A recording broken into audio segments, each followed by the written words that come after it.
titled Contagion. Welcome to Movie Caps. Okay, Today I will gotta show read the you a full drama, chat. thriller film from 2011, titled Contagion. Spoilers ahead. Watch out and take care. Day 2. Beth is at an airport lounge talking on the phone with John, whom she's having an affair with, while waiting for her flight. She looks sick and is coughing, but brushes it off as her being jet-lagged. In Hong Kong, a young man gets off a ferry and takes the subway. By the time he gets home, he is sweating profusely. When he leaves his apartment, his vision gets blurry, and he walks into traffic.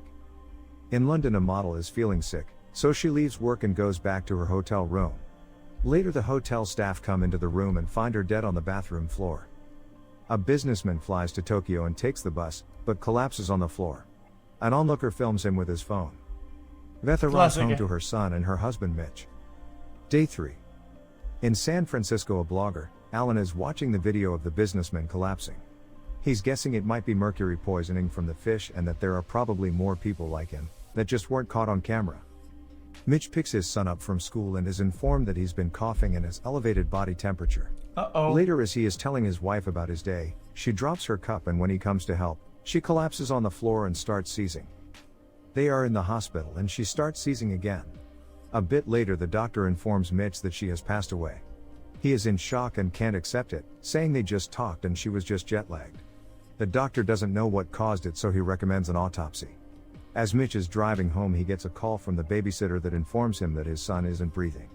He tells her to call 911 and rushes home to find him dead as well. Day 5. Two medical examiners are doing an autopsy on Beth's body. As they open her skull, they notice something strange on her brain. One of them asks whether he should take a sample, but the other instructs him to move away from the table and call everyone. Day 6. Dr. Erin Mears works for the CDC. She is briefed by Dr. Cheever on her part of containing the virus.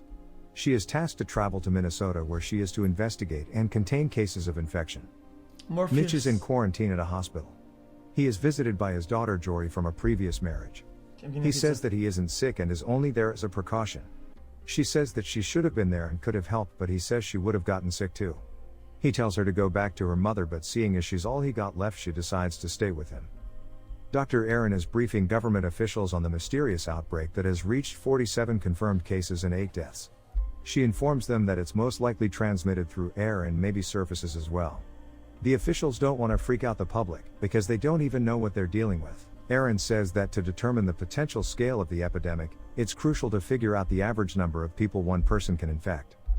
Two scientists, Ali and David, are working with the brain sample from Beth in a secure lab. They don't know what this virus is, so they send the results to a scientist that might. Later, as Ian is walking out of his lab, informing the two scientists that the virus strain has never been seen before and appears to come from animals, he is ambushed by Alan, who tries to get some information for his blog, while rambling that the virus is a biological weapon, but the scientist doesn't tell him anything. Day 7. Dr. Erin is at Beth's workplace talking to her coworkers. None of them directly interacted with Beth after she came back from China, so Erin reassures them. They mention that another coworker took her home from the airport, so she immediately calls him. Yeah, it's a bad movie. He is on the bus and she instructs him to get off because he is highly contagious. He waits at the stop until Beth arrives with a containment crew. Meanwhile, a doctor asks Mitch a bunch of questions about Beth, trying to figure out the virus origin, and other people she may have interacted with. The doctor mentions that she landed in Chicago before flying to Minnesota 5 hours later, and asks him if she left the airport or had any meetings there. He asks whether someone is sick in Chicago and that before they got married she had a relationship with John Neal, who lives there. Realization hits Mitch and he asks if John is infected. The doctor doesn't answer, saying that she can't give out that information. Ali informs Cheever that the virus contains pig and bat sequences and shows him how the virus attaches to humans. She also says that the virus keeps mutating. The virus mortality rate is over 20%, and there are no treatment protocols or vaccines, so Dr. Cheever orders that from now on only highest security labs should work on it, in fear of it leaking out. Ali calls Ian and tells him he isn't allowed to work on the virus because his lab doesn't have the right security certification. He thinks this is a mistake, because he is making progress and thinks that only working on it in government-run labs will slow the research. Day 8. Dr. Cheever informs the public that the virus is in Minneapolis, Chicago, Los Angeles, Boston and Salt Lake, and that the list is expected to grow. The number of infected people worldwide is estimated to be at 89,000. Cheever and Ali are at the CDC, discussing the virus with scientists from all over the world. Nobody has managed to grow the virus in cells, because it kills every animal cell they have tried. Let's cook. Dr. Leonora has been sent to Hong Kong to investigate Beth's movements to find ground zero. She is met by Sun Feng. Using Beth's credit card records, she learns that she was at a casino, so Leonora orders the casino's security tapes. Ian defies orders and keeps working on the virus. He manages to grow the virus using a particular bat's cells, which is the first step in making a vaccine. He shares the research, and Cheever is not happy that he defied orders and asks what he wants to gain from it. But instead of selling the results to some drug company, he just wants acknowledgement for his work. Day 12. The worldwide infected estimate has reached 8 million. Alan is approached by a hedge fund guy, who is looking for an opportunity to gain money from this and thinks Alan might give him one, seeing that he was the first to pay attention to the bus video and has been talking about it on his blog since, reaching over 2 million unique visitors. Alan tells him about forsythia. He thinks it's the cure. Leonora is watching the casino footage where the first known infected can be seen interacting, but the Chinese officials say that this isn't proof that the virus originated here, stating that you can't see a virus on camera. Aaron is planning to make a makeshift hospital at multiple stadiums in preparation for an increase in infected. Day 14. Aaron wakes up in the hotel room coughing. She takes her temperature and realizes she has the virus, so she informs the hotel staff to get her the names of everyone who has serviced the room. She calls Cheever and tells him the bad news and later ends up in one of the stadiums. Cheever tries to get her to a better facility but is told that it's a waste of resources for just one person. In China, Leonora has finished her research and concluded that Beth is patient zero and will send the data to Geneva. Sun Feng says he read on the internet that the United States and France have a vaccine but are hiding it from China. As she leaves, he makes a phone call. While driving, the car is stopped and Leonora is put in a van. Sun Feng takes her to his village and plans on using her as collateral to get the vaccine as early as possible. Cheever is informed that there are plans to quarantine Somebody Chicago. pre-watched IRL. The National Guard is setting up roadblocks and shutting down the border. The Secret Service is moving the president underground, and Congress is figuring out how to work online. He is also told that when word of this gets out, there will be widespread panic, so it's crucial to not tell anyone until they are ready to announce it publicly.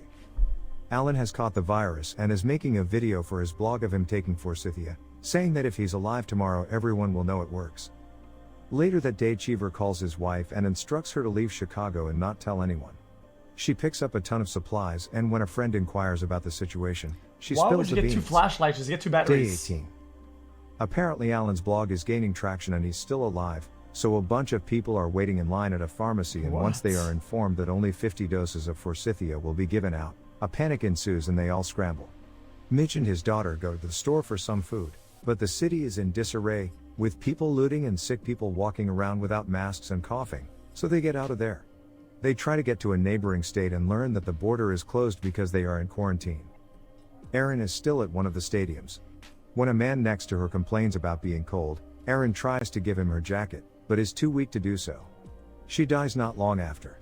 Oh no. Cheever is having a TV interview where alternative unproven drugs are being talked about. He informs that they are being evaluated, but besides that, the best people can do is wash their hands and social distance.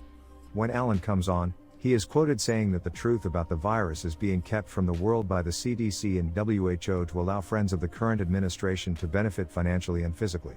Alan insists that the WHO is in bed with pharmaceutical companies, but Cheever denies these claims and reasons that there is no science to back up forsythia. Alan discredits him, because apparently his wife's friend posted about the quarantine on Facebook, hours before the official announcement.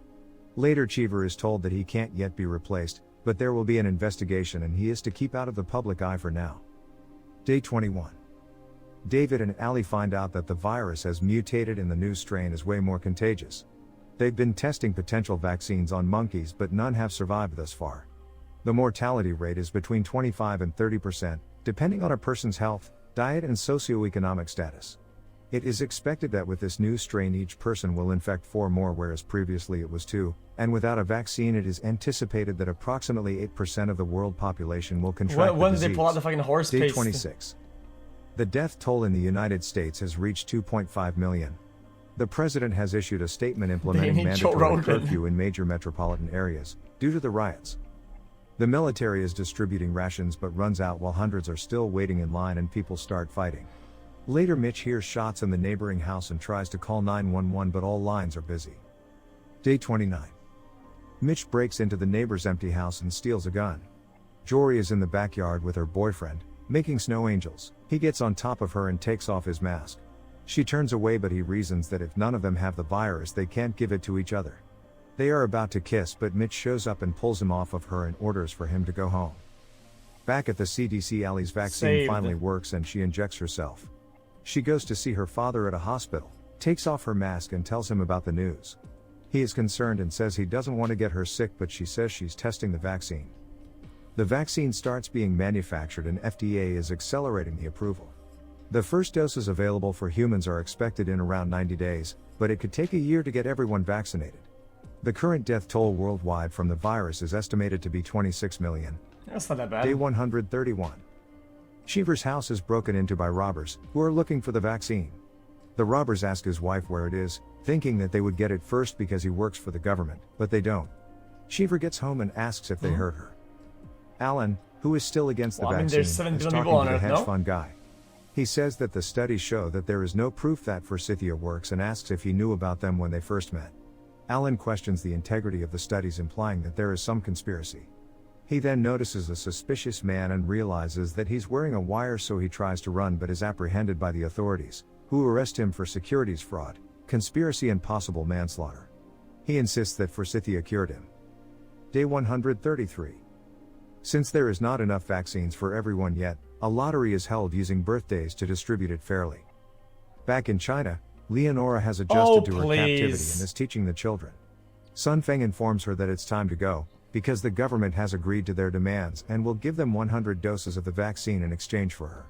They make the exchange and Leonora is free. Nah. She's at the airport. Not to have it all wrong. It's they predicted everything, but fast forward to the future, dude. Nah, they have it backwards. To do the exchange, and he gives her a vaccine and reveals that the ones they exchanged for her were placebos. Apparently, there have been many kidnappings of scientists and government officials trying to export vaccines, we're the vaccine people didn't want it to give in to their demands. Leonora is horrified that they would condemn a village of mostly children to death and runs off. Alan's blood results showed no antibodies for the virus, which means he faked being sick, to push Forsythia on his followers, which made him $4.5 million. Because of him, there are now millions of people who don't trust the vaccine. One of his followers made bail for him, so he walks out. Day 135. Alan is back on the street resuming his blog, pushing the narrative that the US is responsible for the virus and that vaccines are a scam to his 12 million internet followers. Otherwise, things are starting to go back to normal with anarchy and looting subsiding. Allie and David put the virus in liquid nitrogen storage with other deadly viruses from the past. Mitch finally lets Jory see her boyfriend since he is now vaccinated and gifts her a dress for a makeshift prom he has organized. He gets the camera to take some pictures but breaks down crying after seeing Beth's pictures. A final flashback occurs. A bat is seen dropping a piece of fruit in a pig farm. One of the pigs eats it and gets infected. A chef is preparing the pig but is told that someone wants to take a picture with him. He goes out without washing his hands and takes a picture with Beth. The end. Thank you for watching. Subscribe if you'd like to see more videos like this. What? I don't get it. Wait a minute. What? Guys, I think it's gonna cringe when people say, "Oh, dude, they predicted this and that." It's like, yeah, there's a lot of coincidences or whatever, but the fact that they get there's a good amount that's correct, no? Unless it was a known, maybe it's because there's probably already problems with bats, right? Right?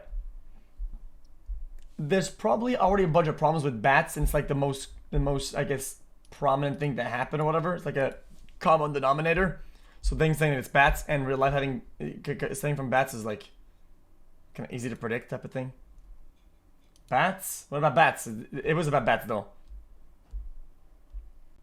Oh, bat. What you may ask? Well, bat chest, of course.